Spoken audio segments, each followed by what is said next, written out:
We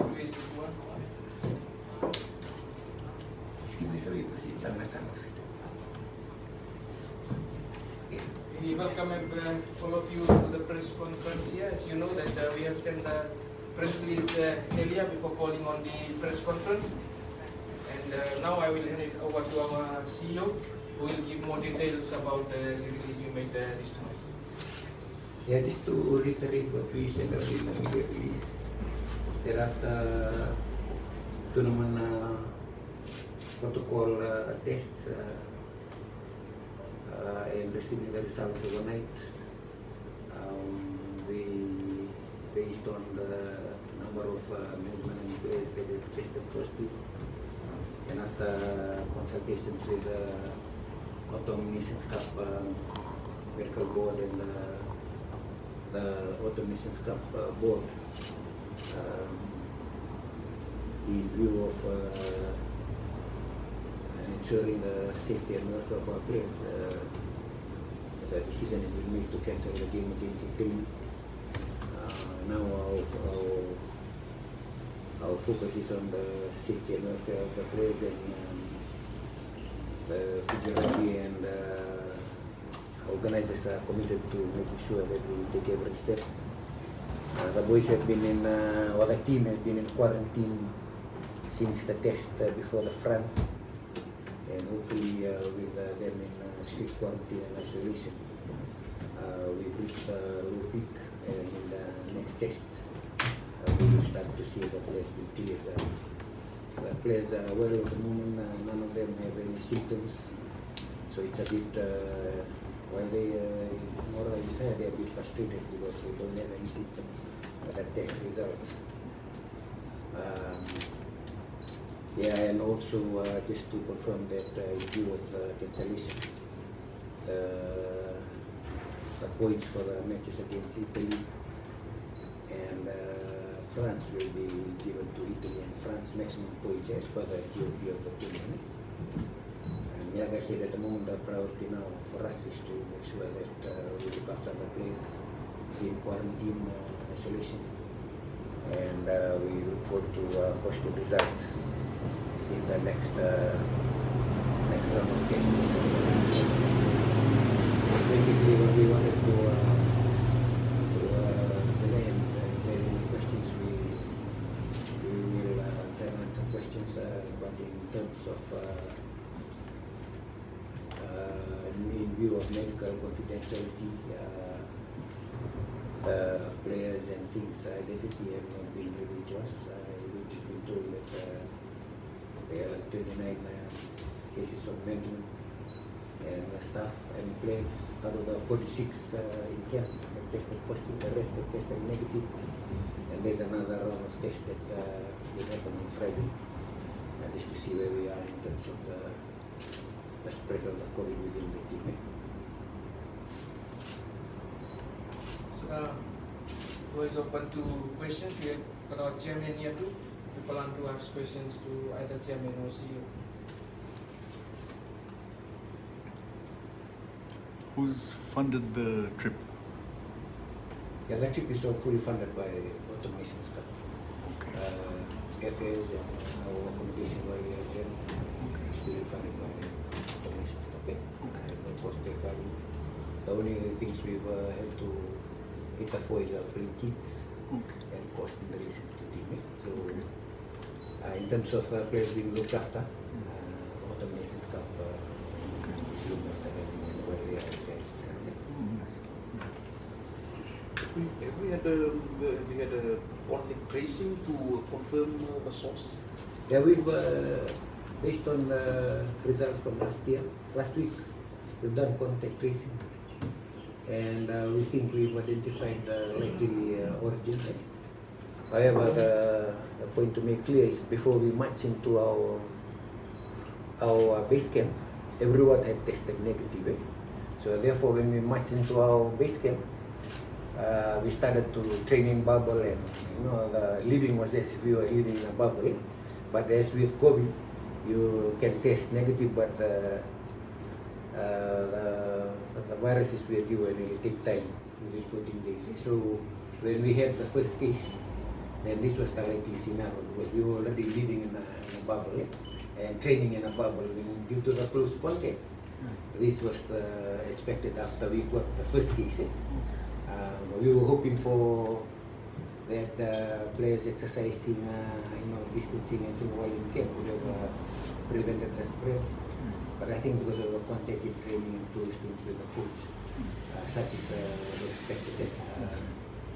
But we were not really expecting such a spread. But since it looks like we've come to the worst case now, and hopefully everything is up from here.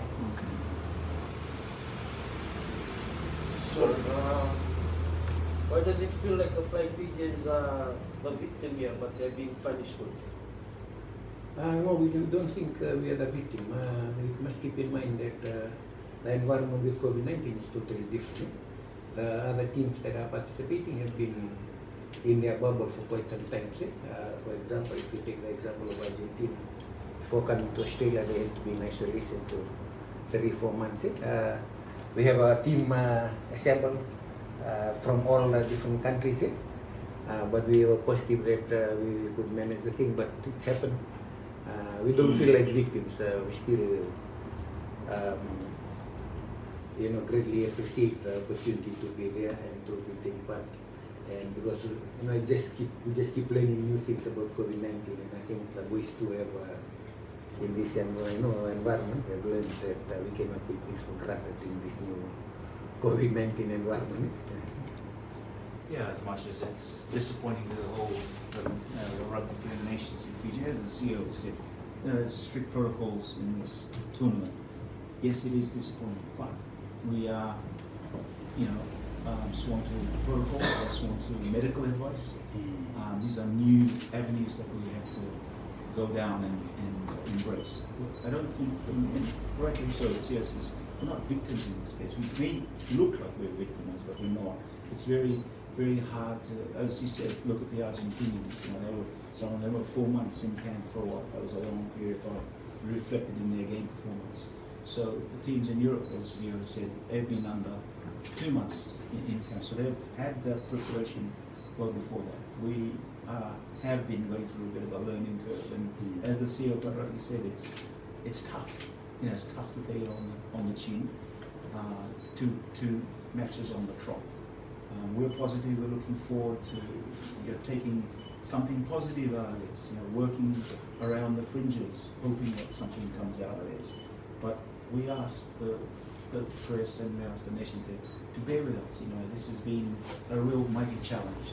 Nothing has been less. COVID has revealed quite a lot, not just in rugby, but many things. So, it was an opportunity to take part. We knew the circumstances. We had to mitigate, and we've done the best we can. And the management team, together with the team in Europe, in France, and in Italy, are working behind the scenes to endeavour that something positive happens. That's all we can hope for at this stage. We ask you to respect that protocol. We ask you to do a bit more diligent work around the fringes, find out, it's available to you. Look out there, research it. It has been tough, so we're positive that we can take something away that we can build on, and that's something that we're really hopeful for at this stage. How many games do they have left? We have 2 more games, one against Scotland and the last game. But as I said, to be invited is quite a positive, and the relationship we built. I've been having discussions with the CEOs of the 6 Nation countries, and there's a lot of positivity. We might lose out on the test against France, but we are looking at other opportunities whereby we can make up just down the line in a few years' time when the France team is doing. So I think the important thing is we started this relationship, and it's a trusting relationship. We are trusting the medical teams out there in France and teams to work with us. And hopefully, like I said, when test results come out after the Friday or something tested, we started to turn the page and start moving into the negative phases, and so we can then think about what's happening in the future. So this means for the next 2 games, if it goes ahead. But the catch is negative cases, then the Yeah, games yeah, will go yeah. ahead. That's the bottom line.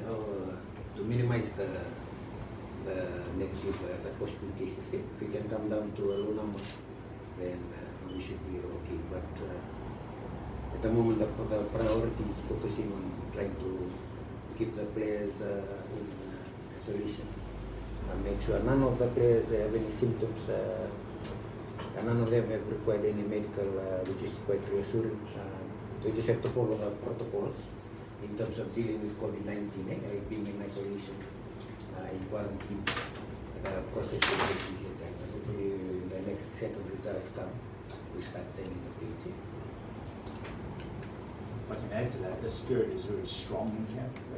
Morale is very strong, even though it's been a disappointing result to be in this position, as CEO said. But morale is high, bonding is high. The management teams can only continue with the good work that we're working on, with our systems and structure and coaching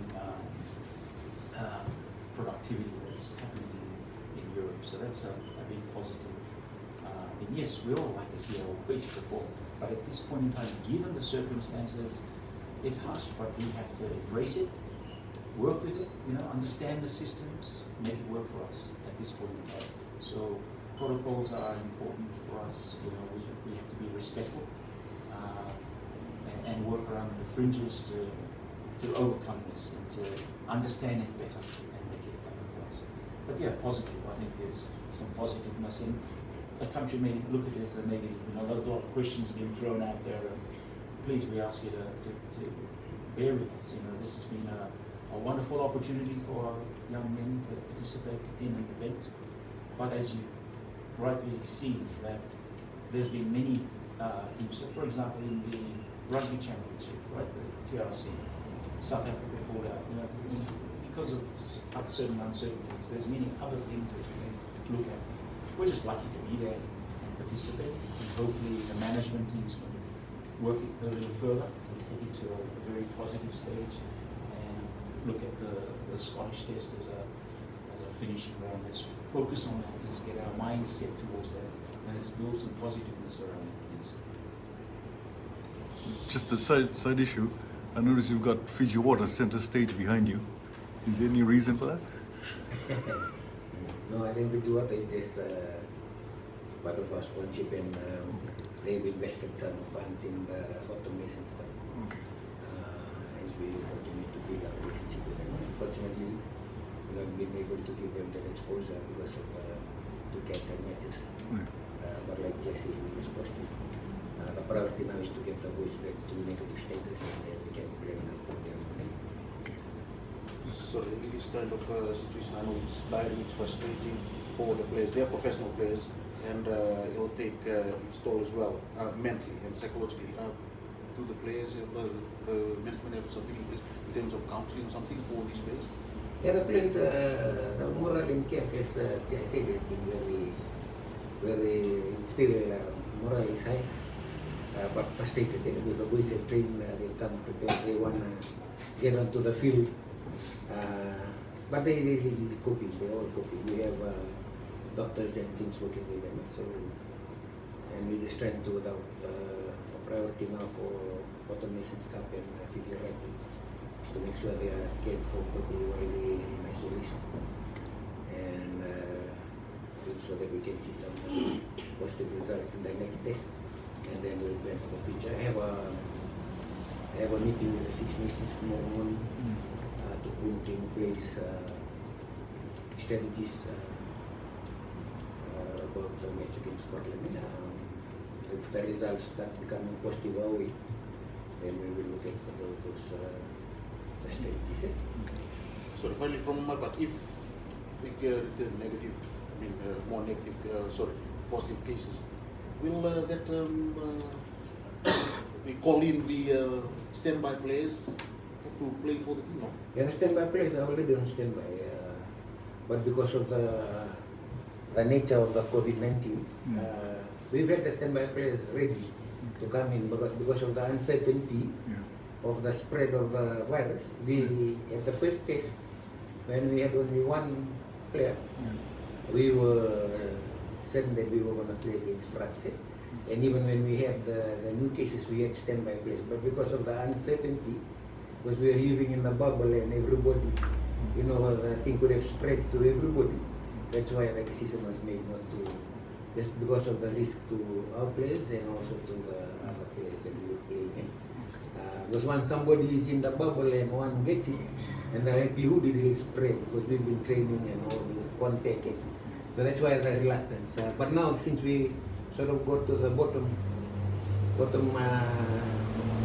the worst case scenario, hopefully positive, but we have players already. And players who are negative and playing club competition in France to come in. But we have to look at the next results and then plan ahead with the automation stuff. I have a meeting with them tomorrow. Hopefully we can then see how we go from there. Is the coach confirmed as one of the? I think because medical thing we cannot divulge. Okay. So, Mr. CEO, for the points awarded to Italy and France, you mentioned earlier that it follows certain rules in place. Can you just talk about that? Yeah, it's terms of participation highlights that if a team cannot participate due to any circumstances, then the points are awarded and we respect it. That's the way, you know, before we participated in the tournament, we knew that there was a rules and we accepted that. Like I said, at the moment the priority is just the welfare of the players. We thought, you know, that it was contained with 4 players and we could have won, but the test results that came last night proved that this coronavirus can easily spread, especially when you're in close contact and in contact training. And we just have to deal with it and move on. Just on that, as you know, as unfair it may seem, but that's the rules. We have to accept that, and we must embrace it. That's just the rules. But on going on to what Dr. Seal said about the well-being and the question asked about player well-being, is absolutely what the management and the team have been working around the clock on our player welfare and our health. That's it's critical and the most important thing in CAF right now. So they've been working tirelessly. In fact, around the clock, some having me sleep. So you know, it's the time differences between the zones. It hasn't been easy. So please, you know, bear that in mind before you start lashing out at us. It hasn't been easy for all of us. It's been a learning curve. Uncertainty is something that you can not undo. It's something that we have to deal with. You know, so please, you know, that's something I ask all of you to bear in mind. As far as health is paramount for our utmost priority of vigilance. So hopefully, that answers your question, and we're working towards the next steps, as CEO said. So that brings us to the end of the press conference. Thank you, CEO Jack, for making yourself available and addressing the media about the circumstances we are suffering in France. And we also like to thank you guys for Skipa Cup season and Vodafone Vanuatu Championship. As you know that we have successfully completed it, and we are looking forward to you guys joining us at Gabi Park this Saturday, where we have our national games for the Philippines. Thank you very much, Naka.